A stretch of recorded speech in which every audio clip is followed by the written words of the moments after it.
man now. You already know. It's live. It's raw. It's going down.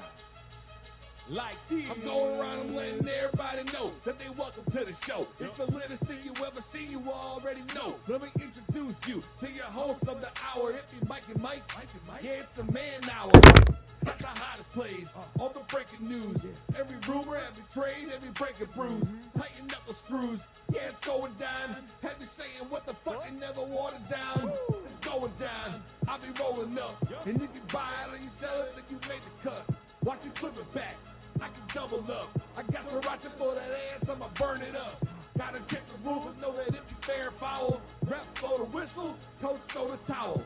We can do this on the field, on the side of the lines. It's the man now, though, now we going live. And what is up, everybody? Michael Buckeister here with the Man Hour After Dark, Episode 1, coming at you with my man, brother from another mother, Brandon effing Coombs. What's up, Coombs? What is going on, people?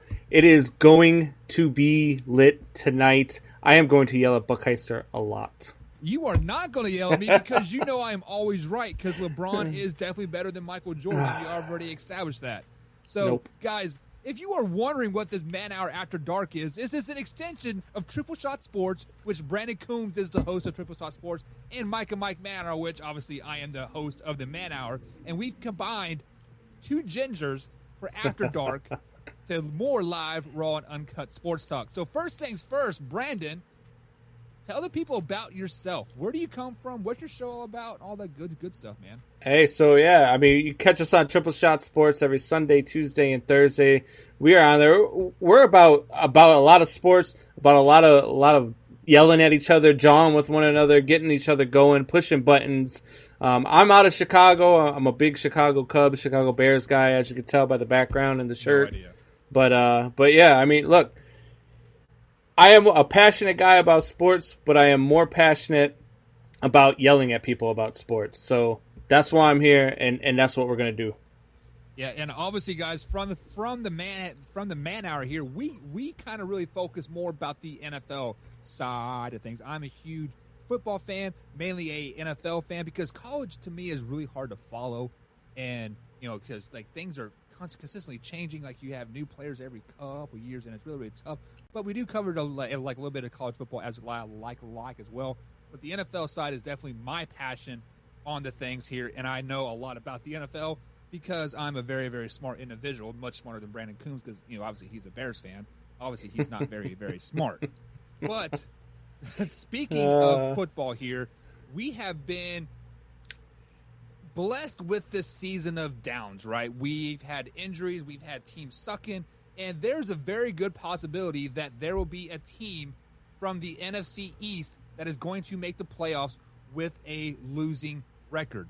A losing record that is not 8-8. I'm talking 7-9 and worse. So 7-9, 6-10, 5-11, and I believe I forget who it was, but it was some API said that they are projecting the Philadelphia Eagles to win the NFC East with the 6-10 record. Coombs, you have been on record many, many times saying that there should be no losing team to make the playoffs, especially in the NFL, right? Oh, yeah. With that being said, absolutely. How would you fix it?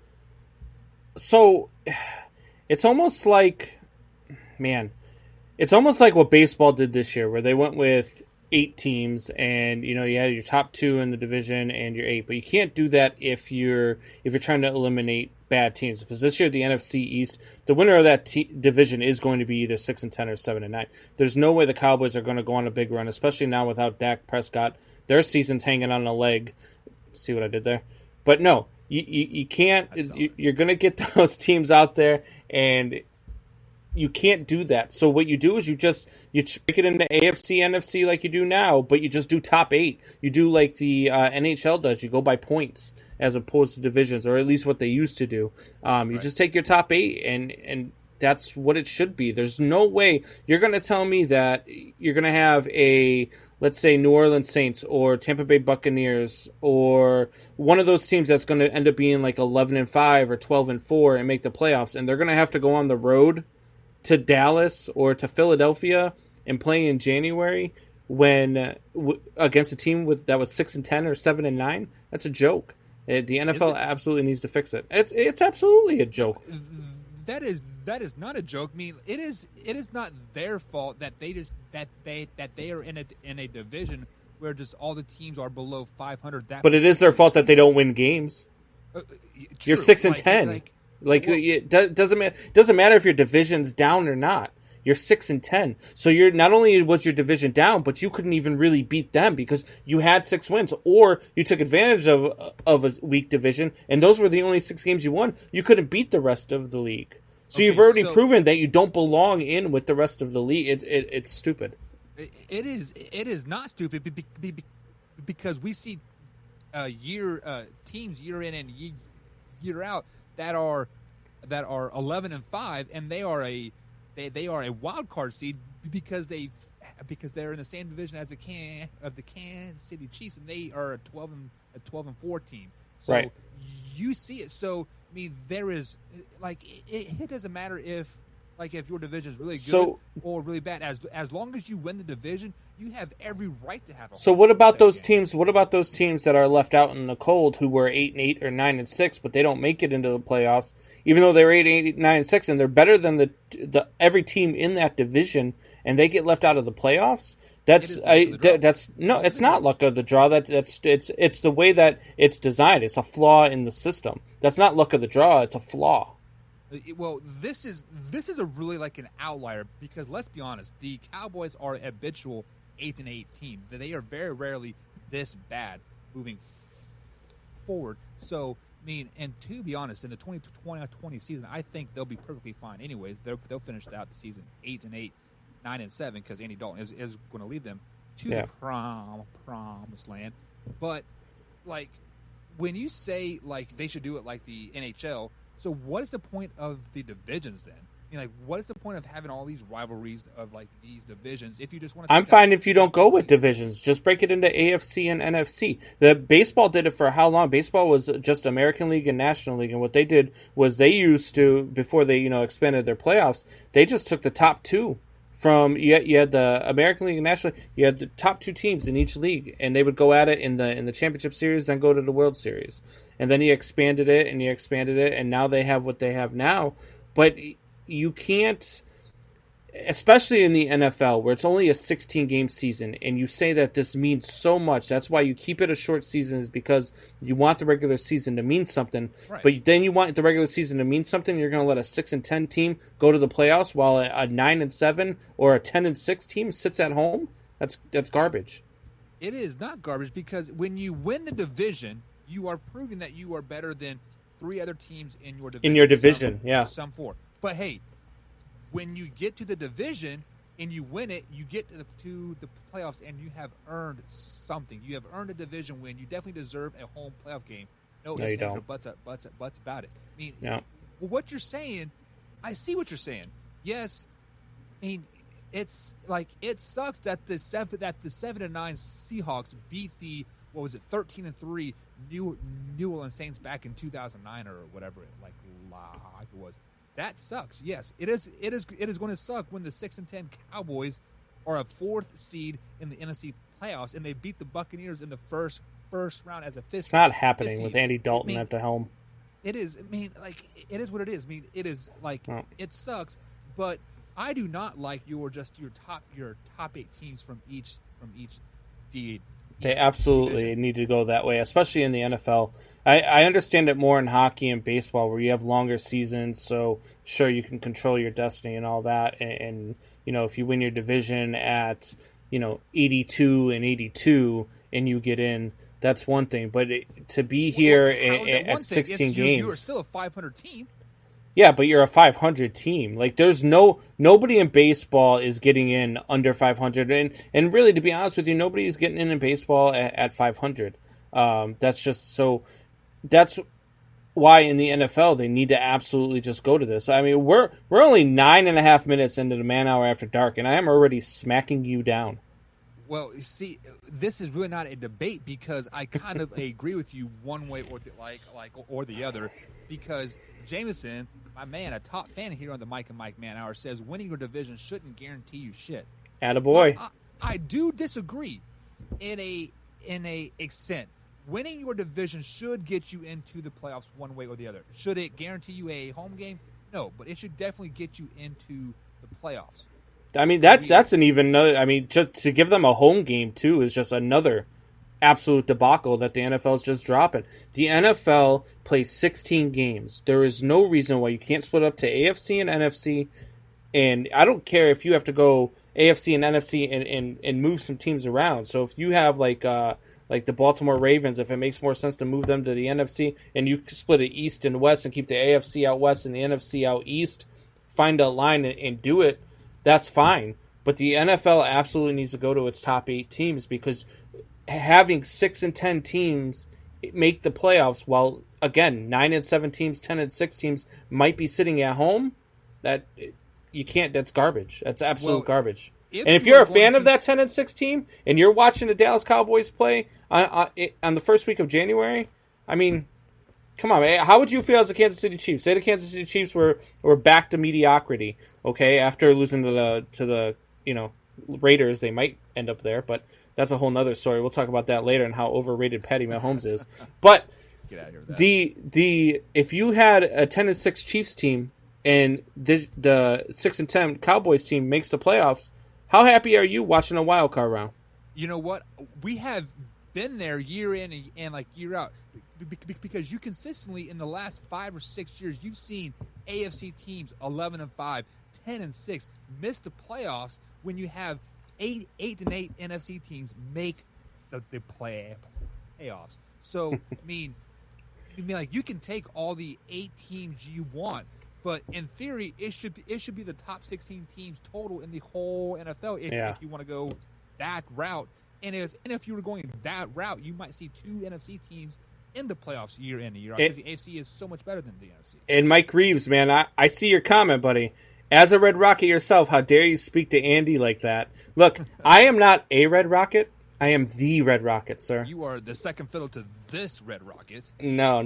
Jesus. It's opposite way around. But speaking of Mike Reeves, he says the division battles are great for the NFL. That is very, very true. The best teams make it further, so who really cares about the bottom? Because at the bottom, if you've got a 10 and 6 team that's sitting at home, you didn't get your best teams in the playoffs. So you didn't get the best competition in the playoffs, and that's ultimately what the playoffs are about. It's about the best teams going at it and fighting for a championship. So you can't have your best teams in the playoffs when you have a 6 and 10 Dallas Cowboys or a 6 and 10 Eagles or a 6 and 10 Washington, not Redskins anymore, in the playoffs. You don't have your best teams. Red Rockets after two. Ooh, I kind of like that. Hey, make the logo for that, Reeves. No, do not.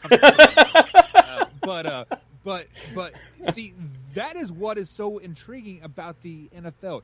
Any given Sunday, you can have a 0-14 team beat a 14-0 team. We've seen it in the Super Bowl. The New York Giants squeaked into the playoffs. I believe they were 8-8 that season.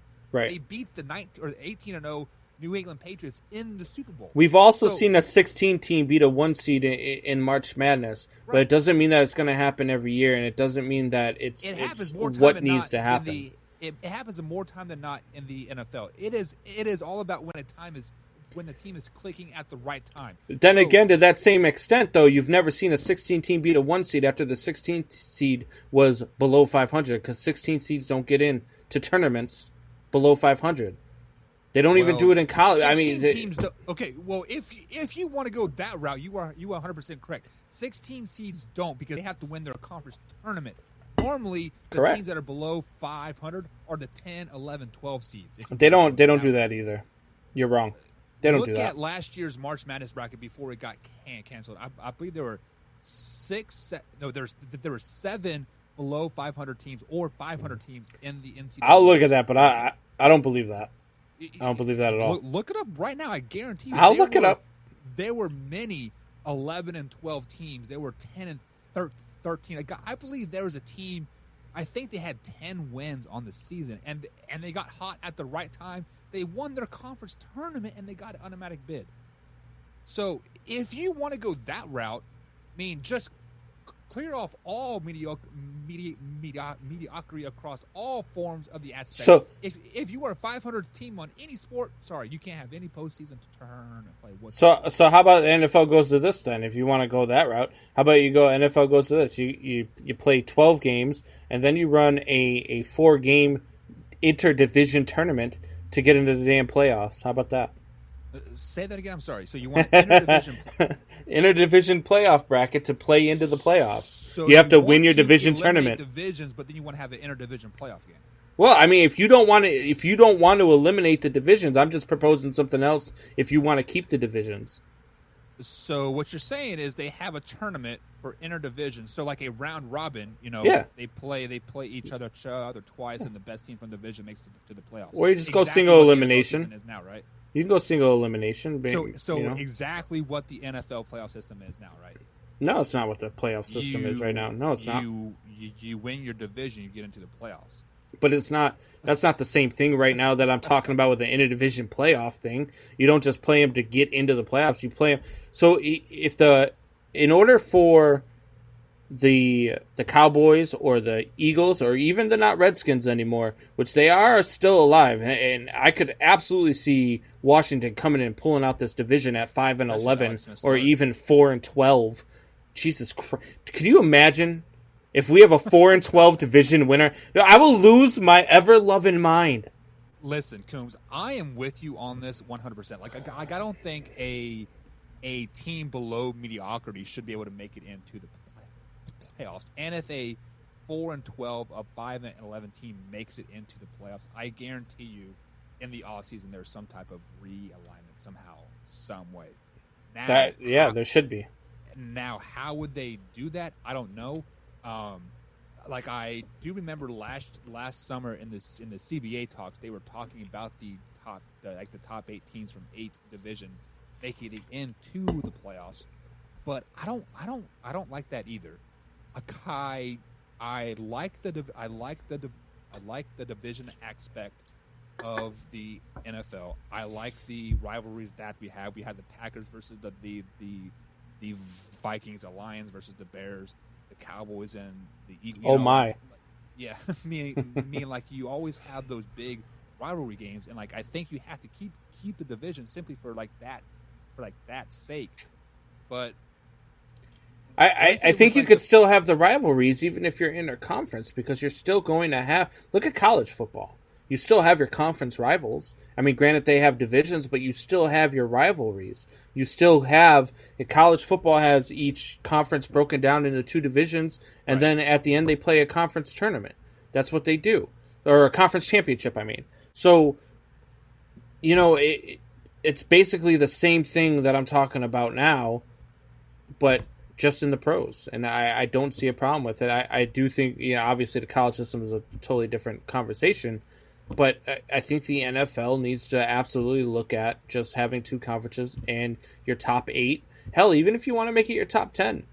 Top 10, let's have 20 teams in the freaking playoffs. I mean, if you're going to let 6 and 10 teams in. Makes it to the postseason. Yeah, if you're going to let 6 and 10 teams in, let's just start it all. Let's just have a freaking 17-game tournament and then the Super Bowl, So Jameson has been chomping at the bits, like, on this, and he says they desperately need to realign if they restick to the divisions, and he has posted the same thing four times here, James, and we see it here. There we go. Put that up on the screen here. Jesus, check out this out. Wait, what did it say? I lost it. Oh, there you go. Buck and Combs NFL Division Realignment: Northeast, Pats, Bills, Giants, Jets, South. No, I don't want division. I don't want divisions. AFC, NFC. That's all you need. But let's say they were to realign the divisions in the NFL, right? Like we are still going to have the 8 divisions, 4 in the NFC, 4 in the AFC. In your mind, how would you realign? There you go, Tim. I'm doing it twice. I just saw that. You do kind of look like you're in a freaking bomb shelter. Yeah. So Cindy makes me go out into the garage because like we have like a kind of a small house, like we're transitioning into a larger house still. Yeah. Like boxes everywhere and stuff like that. So I've been put like into the garage in this little corner here. I'm trying to make it like my home, you know. So there you go. but so yeah. So let's quickly realign the divisions. Okay. How would you make the divisions more competitive? Would you I do it think more that by the divisions. region, or? Yeah, I think the divisions are just fine competitively. I think the only division that hasn't really been competitive over the last, 20 years has been the AFC East.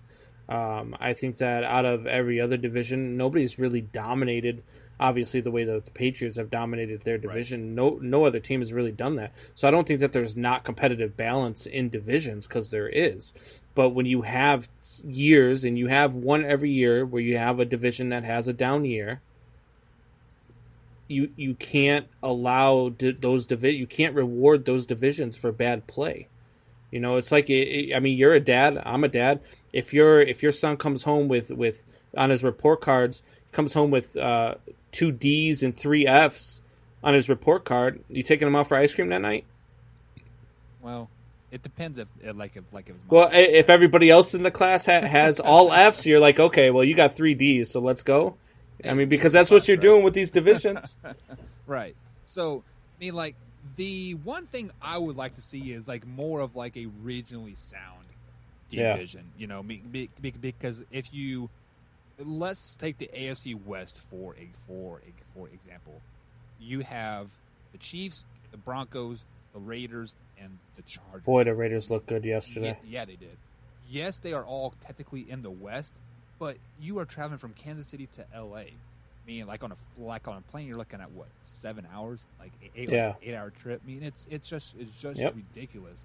So, I mean, definitely, you know, kind of compact the divisions alike a little bit. You know, just do it by the region.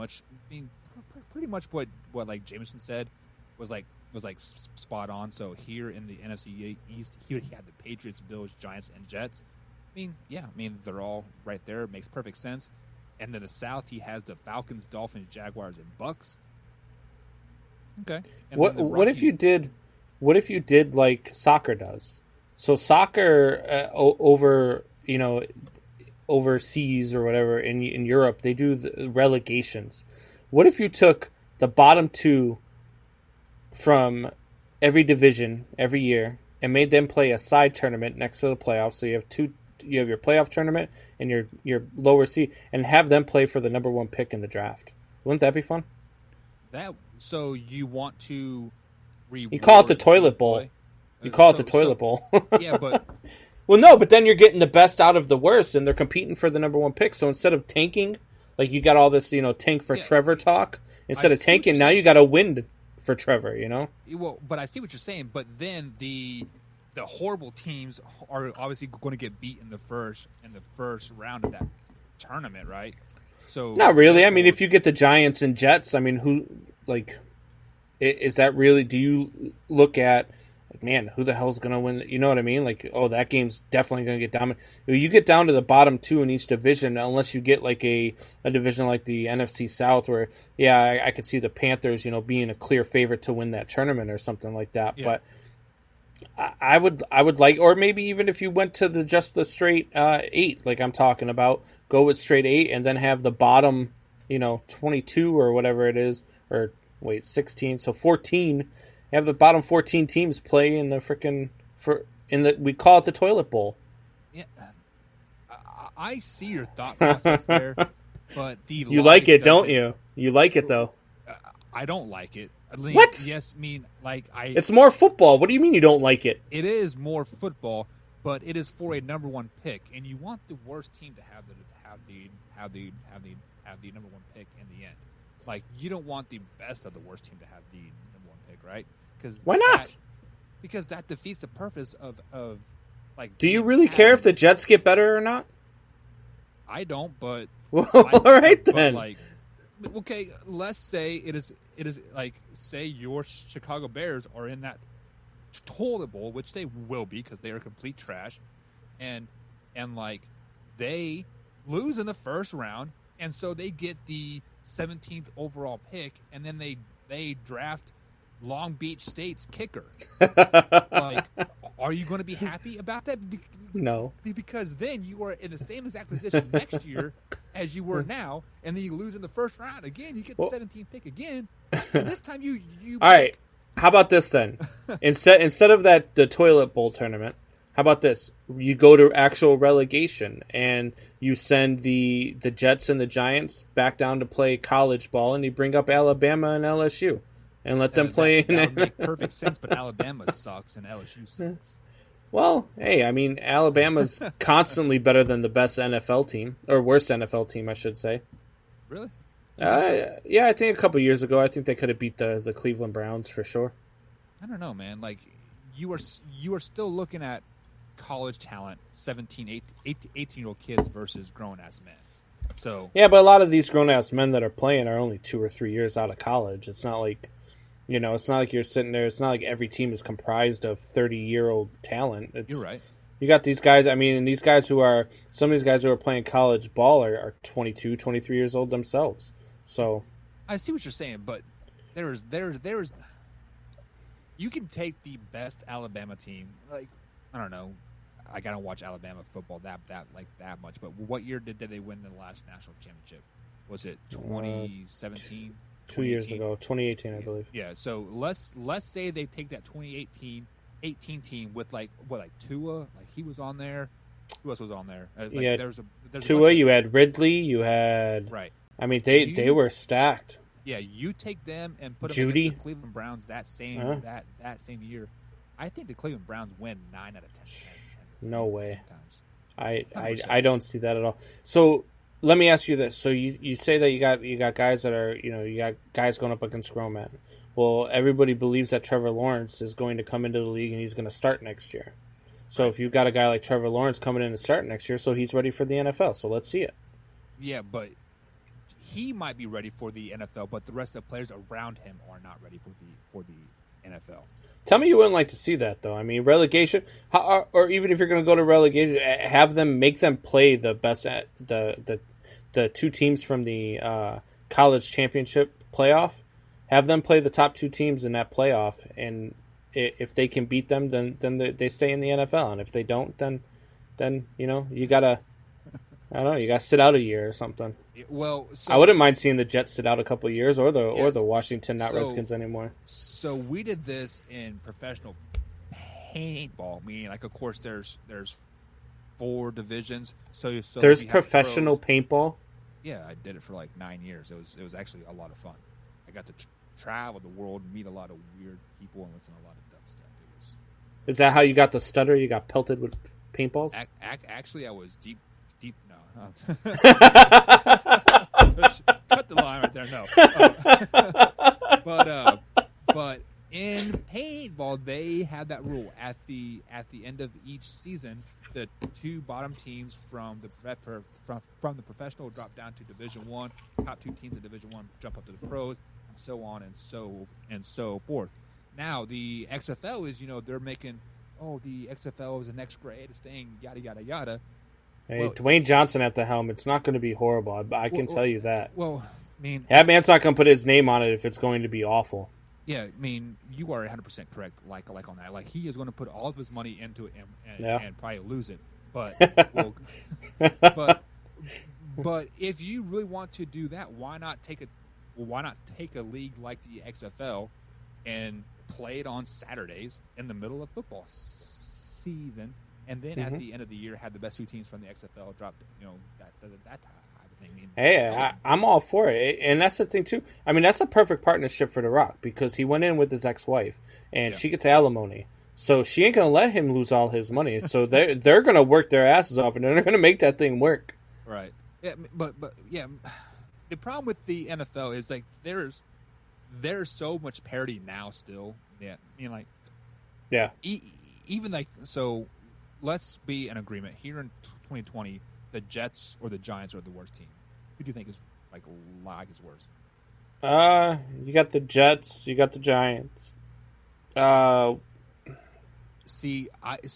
you take the Giants and put them against the Kansas City Chiefs, this week, arguably one of the best teams in the NFL. I'd take Kansas City minus 72.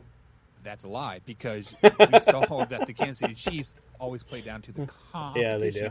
But you are still professional athletes. Like there is going to be no blowouts. There is going to be no 66-0 score at like half. Right. Just like that's just not going to happen. So, I mean, the NFL is pretty set at the end of the year. At the end of the day. So, guys, let's go ahead and take a quick little break. On the other side of the break, Coombs says Patrick Mahomes is overrated. I'm going to give you a chance, Coombs, to tell me why Patrick Mahomes is overrated, and then I'm going to tell you exactly why he's not overrated. Guys, this is the Man Hour After Dark. We'll be right back right after this.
Put your top down, turn your volume way up, cause you already know what's up. I'll be ride with the roof off, ride with the roof off, ride with the roof off, ride with the ride with the ride with the ride with the ride with the roof off, ride with the roof off, ride with the roof off, ride with it, ride with it, ride with it, ride with it, ride with the roof off, ride with the roof off, ride with the roof off, ride with it, ride with it, ride with it, ride with it, ride with the roof off, ride with the roof off.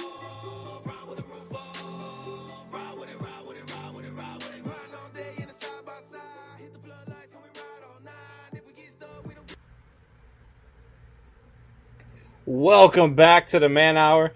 That is your boy Meezus, man. You guys need to check that man out on YouTube. Meezus is a YouTube rapper who is unsigned. Lots of people know his name, though. This man can absolutely rhyme. Check out Meezus on YouTube. He is the exclusive TSS music. So definitely check him out. We play him on all our breaks over there at Triple Shot Sports. So let's get to it, Buck. Let's get to why your boy Patty Mahomes is overrated. So, look, when you've got all of these weapons, and look, when I say overrated, I don't mean that he's garbage, because he's not. Look, Patrick Mahomes is the real deal. Patrick Mahomes is an NFL quarterback. Patrick Mahomes can absolutely sling the ball, and the kid knows how to win ball games, for sure. But is he, like everybody's calling him ESPN, the future Hall of Famer, the that. Like, he is absolutely God right now in the NFL. Right. And to me, when you've got the weapons that you've got, I think Lamar Jackson would have won in Kansas City. I think absolutely that Deshaun Watson would have put up the same exact numbers. I bet you if you swap Deshaun Watson and Patrick Mahomes is having the same career Deshaun Watson's having, and Deshaun Watson's having the same career Patrick Mahomes is having. Because he got put into a system and was given weapons, was given the perfect coaching staff, was given everything was handed to him. So when you give a guy that, you're going to put up those numbers. You're going to succeed. You're going to do the things that he does. And kudos to him for putting up the numbers with what he's been given. Absolutely. But is he everything that the NFL makes him out to be? I don't think so. I think he's a little overrated. So you can say what you want. So I agree with you. When you have weapons around you, it is easy to be great. When you have a great coaching staff around you, or a play caller like what Kansas City has, it is quote easy to be great. But at the same time, Patrick Mahomes makes the players around him elevate. So are you telling me if you put Tyreek Hill on the Baltimore Ravens right now with Lamar Jackson, Tyreek Hill is arguably a top 5 receiver in the NFL? The answer to that question is no, because Lamar if you Jackson put Tyreek, no, not if you put Tyreek Hill on the Ravens. If you put Lamar Jackson on the Kansas City Chiefs, because now you're switching it around and you're trying to use this little trickery, an argument on look. You've got more weapons than just Tyreek Hill. Okay, You've got your Kelsey. You've got who's the other wide receiver there? You have Hardman. You have Sammy. Exactly, Sammy Watkins. Hurt. That offensive line is really, really good. The defense is pretty damn good. So, look, I'm just saying, if you take him and put him in that system, they absolutely win. So, you are saying that you put Lamar Jackson on the Kansas City Chiefs, they are the same exact team as they are now. Absolutely. The answer to that question is absolutely not, because you literally have to change your whole offensive scheme to be able to fit I actually think that they're better with Lamar Jackson than they are with Patrick Mahomes, because Lamar Jackson can. There's no reason to use your speed. You have plenty of threats down the field, and then you're adding threats down the field, but Lamar Jackson can't throw the ball down the field. Yes, he can. You're out of your. You way underestimate Lamar Jackson's arm. Lamar Jackson's arm talent is very good. His arm strength is very good. Show me his accuracy rating. Over 15 yards, he is less than 50%. How many of that are drop passes? I've seen a lot of his. What do you mean it doesn't matter? How does that not matter? How does it? I hate when people say it doesn't matter. When you talk about a guy's like interceptions, like I watched. Who was I watching the other day? You weren't watching Jameson. No. I was watching. God, I can't remember the name of the. I can't remember which game it was. But anyway, he comes in and he goes to complete a pass, and it hits the receiver right in the hands, falls, the ball goes through his hands, hits his knee, pops up in the air, and the guy picks it off. But that's an interception on the quarterback. Right. Same thing, and it's also, it goes against his completion percentage. So completion percentage, interceptions are kind of an overrated stat to me. That's why I believe Jameson Winston's a top 10 quarterback in the league. I wouldn't say they're an overrated stat, but they're probably overused stat. So like saying he went 7 for 17 with 3 interceptions, right? So then they need to add, you can add a drop pass category like in there. So maybe just to make quarterbacks like Lamar Jackson feel better. Hey, I didn't have any receivers to catch the ball, but for you to say that Patrick Mahomes is overrated after one, I mean, and he didn't even have a bad game. He threw for 300. I didn't say that after just one game. I said that at the end of last season. Either way. So you are mad because he had a quote down year because he didn't throw for 5,000 yards, and he missed three games. If he would have played those 3 games, he would have been over 5,000 yards again for a second year in a row. Can I ask you a question? Can I ask you a question? I'm not going to answer it. What quarterback last year did throw for over 5,000 yards? Because there was only one. What quarterback is no longer a starter? I asked you a question first. You answer my question, then I'll answer yours. I answered your question with the question. This is Jeopardy. But what is Jameis Winston, the backup quarterback, third string quarterback for the New Orleans Saints? He's not the third string quarterback. Stop it with that garbage. Was he in there taking snaps when Drew Brees went out for the game? Nope, it was Taysom Hill.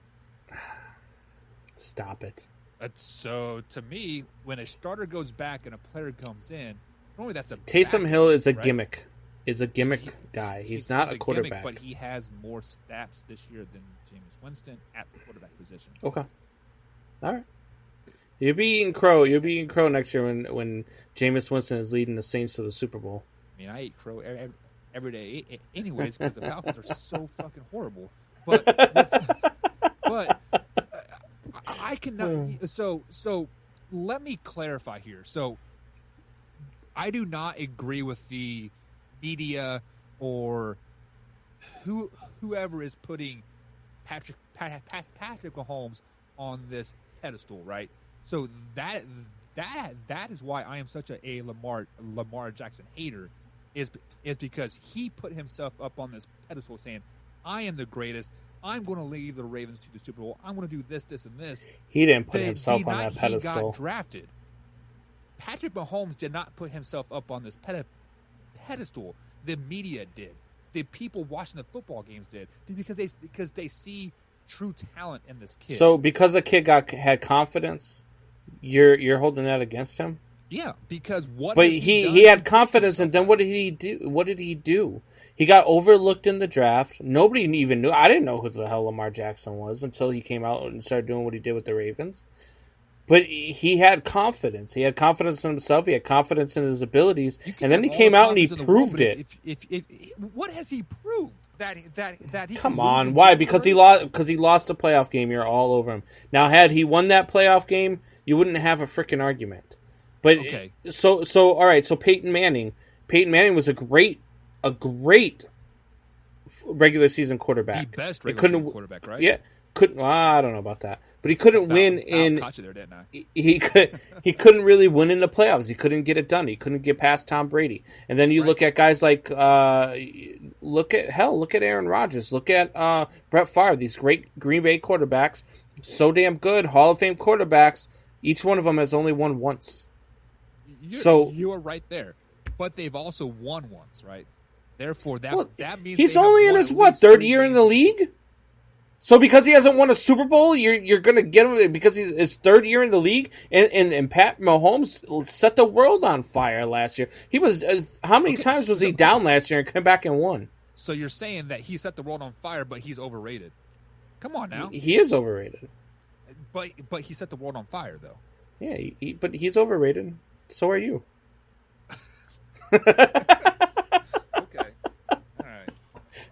That's why you need me, right? But whatever.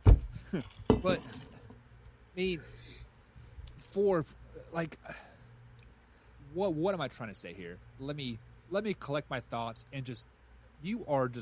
I need you because I can't beat down anybody like I beat you down. That's why I like having you around. Under my skin, and it's pissing me off. And the fact that you hit me on a bad time because, first of all, the Kansas City Chiefs were supposed to play Thursday. I was going to get to fucking watch the Kansas City Chiefs, and now, because thanks to the Tennessee Titans, they all like to kiss each other and get fucking COVID. Now I don't get to watch the Kansas City Chiefs because I'm going to end up watching the freaking Baltimore Ravens again. Listen, we are. Hey, you should watch that so you can realize how wrong you are about Lamar Jackson. I saw him. He beat the Cincinnati Bengals. Congratulations, man. Congratulations. There's a reason why they will push the Kansas City Chiefs to air the Baltimore Ravens. Lamar Jackson's a better watch. No, the reason why they air Lamar Jackson here is because he graduated from Louisville. Did I just get a sigh out of you? Did you just sigh at me? Yeah. But it pisses me off because Kansas City's only 8 hours from where I live, and Baltimore's like 11 hours. So it's not closer. It's just, damn you, Coombs. Jesus. Hey, look, it's not my fault that Lamar is greater than Patty Mahomes. Now you're talking gibberish. You are talking flat out gibberish now. So let's kind of keep it underneath the younger generation quarterbacks. Like I'm not talking Tom Brady, Drew Brees, Aaron Rodgers, those boys, right? Right. I mean, Lamar Jackson isn't even top 5 in the younger class of generation of quarterbacks. Maybe he's number 5. You have Russell Wilson, number 1, Patrick Mahomes, then you have Deshaun Watson, and then Kyler Murray. Hell, Josh Allen is better than Lamar Jackson.